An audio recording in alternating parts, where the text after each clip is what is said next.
I love a retro recipe. And I'm making one that's wild from 1984. It's called a Cheesy Wafer. It's a cookie that contains cheese and Rice Krispies.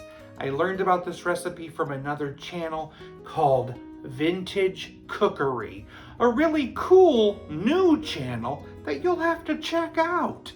Thank you so much for this recipe idea. We need to start with a stick of softened butter and a cup of shredded cheddar cheese, 1 cup of flour, and I'm gonna add a little smoked paprika. Let's mix that well.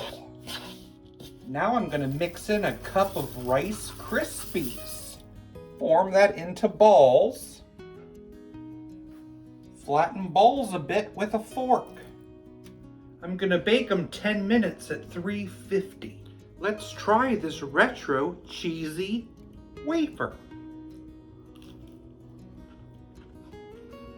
Wow, it's awesome.